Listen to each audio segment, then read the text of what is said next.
Good morning, students. My name is Yuna Kario, and I'm your tutor for the subject Classroom Teaching and Management. This goes for the students that are doing the courses Dppe, Djpe, Acpe, and Besp. Okay, this session of the tutoring lesson is on the assignment of the 2018 assignments. Okay, so we are basically going to discuss what you can expect for the 2018 assignments for the subject classroom teaching and management. Okay, the assignment is out of 120 marks, and you are expected to answer all questions that are in the assignment. And please use the study guide, the textbook that is prescribed for this subject, this classroom teaching and management. And the main prescribed study guide or textbook in this case is the textbook for classroom teaching and management for pre-primary and for senior primary teachers. Of course, you are allowed to use any other textbook or source of information that is related to the topic of teaching management in the area of education. Let's look what you can expect in question 1. You are expected to consider the following points in question 1. Normally with question 1, we want you to give definitions to terms like education and teaching. Research has found that learners learn best when within caring and supportive learning environments. So you are expected to discuss learner support aspect that will yield best learning outcomes. So after you have discussed education and teaching, then you're supposed to discuss the learning support aspect that in which learners can learn best. That is now the best learning environment. You should discuss how do learners learn best when they are having a supportive learning environment. And remember that when you are doing these discussions, we do not expect you just to copy information from the sources, but you are actually expected to discuss, and please use relevant local examples in your discussions. We are expecting that you debate on these aspects, on these topics, and you are not just copying and pasting what is written in your study guides. We have question 2. Consider the following points in question 2, the three aspects or three categories of disciplinary causes. There are biological factors that can cause disciplinary problems. We've got environmental factors, we've got psychological factors. You should explain how they may cause discipline problems in learners. The use of practical examples, again in this case, will yield more marks. When we talk about biological factors, this could be factors that are inborn, that learners are born with, that could actually lead them to disciplinary factors. Yes, we can also talk about the environmental factors. Environmental factors, it's now the area in which they are being raised, the home environment, the school environment, the social aspect that affects them, the friends that they have, the neighborhood in which they grow up in all those things. All those also can lead to the disciplinary issues. We also got the psychological factors that affect their thinking. All those things could also cause disciplinary issues. Please, you should discuss all three of them.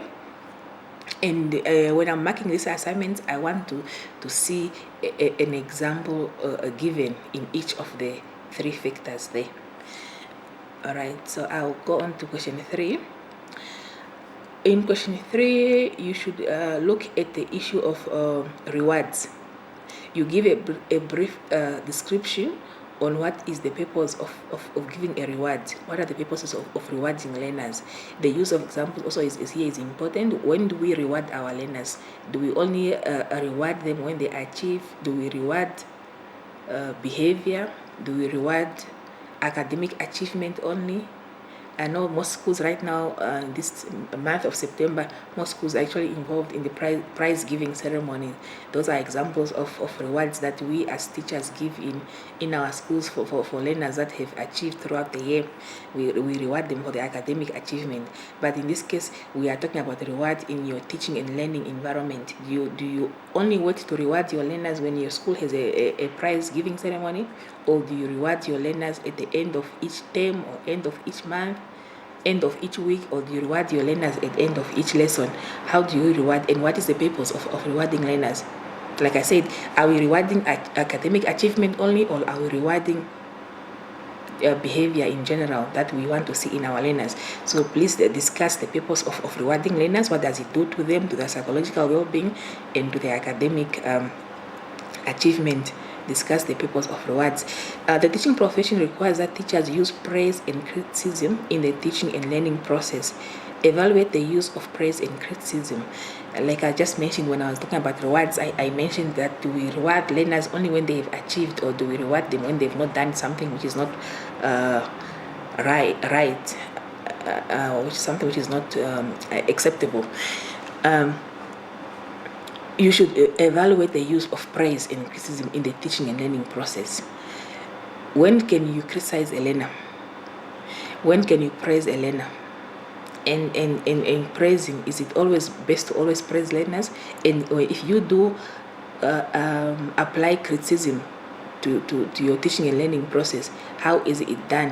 Are you doing it in a constructive manner such that it can build up a learner, or are you doing it in a very destructive way that you might discourage a learner from learning or from continuing with their education? As teachers, we have to evaluate how do we use praise and criticism in our teaching and learning environments. So we will look at as I mark this assignment, I will seriously look at how you have discussed the issue of praise and criticism. I'm not looking for the definition of praise and criticism in this case. When I say evaluate the use of praise and criticism, I want to see you discuss when is criticism used, and when should it be used, and how should it be used. Of course, you can start the discussion by giving a definition, but your answer to this question should not end at the definition of criticism. We want you to discuss thoroughly, to evaluate why is criticism important, when is it not important, how should it be used, when can you praise a learner, and when not to praise a learner. Okay, so that is question 3 basically.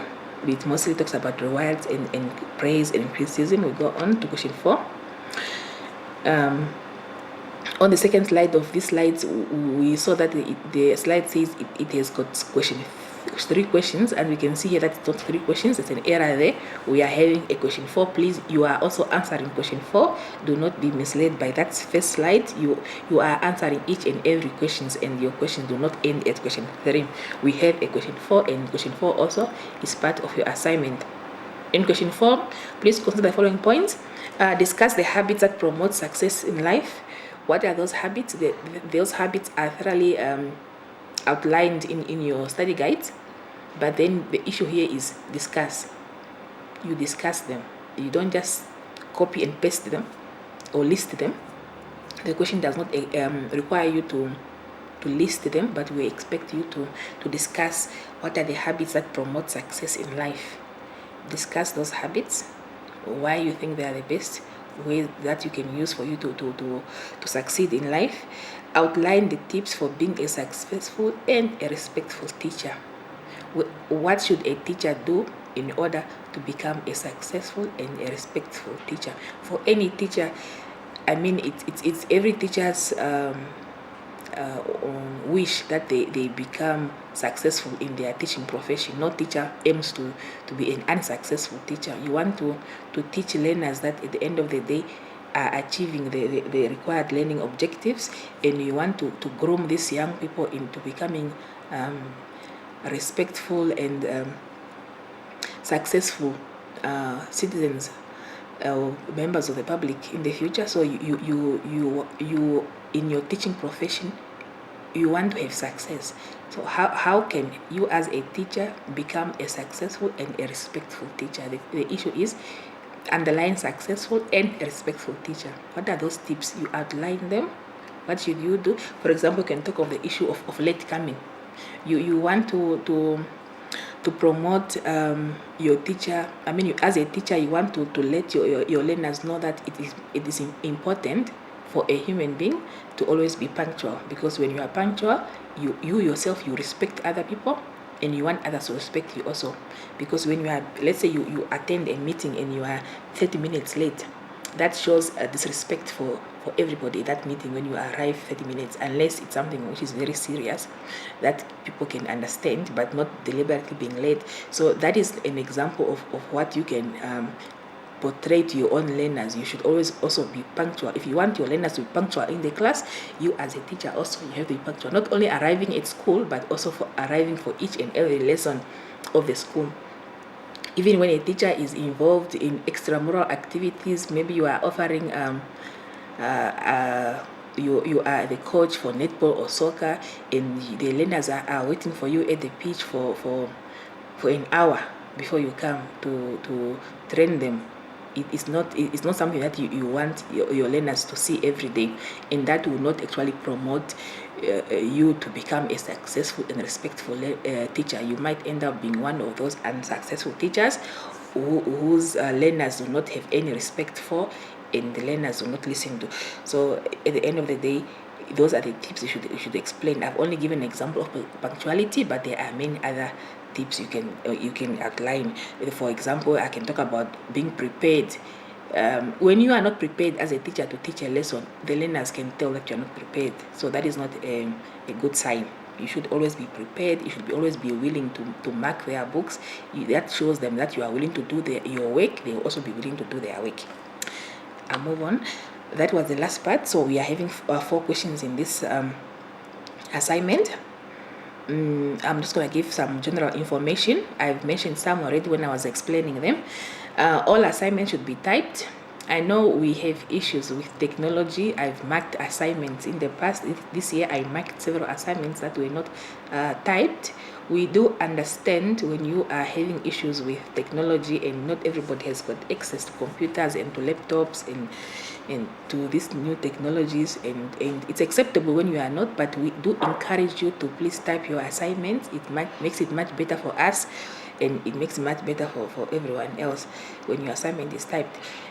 For when the assignments are typed, which we prefer that they should be typed, please use this font, Times New Roman. That's a font that is expected for you to use when you type your assignment. Use font size 12, and you should have 1.5 spacing. That 1.5 spacing is very important. On your assignments, on your computer, when you are typing, there's something that is called justify. There's a part which says it's on the left lane, the right lane, and center, and then there's justify. When your assignment is justified, it looks very neat and very professional. So I would expect you to justify your assignment. If you do not know how to justify your assignment, please inquire with someone that you know who is more computer literate to help you in justifying your assignment. Do not just copy and paste from sources. I think this I explained thoroughly throughout my explanation in these slides. I do not expect that you are going to reproduce the study guide. By now we all know what the study guide is saying, but we want you to discuss.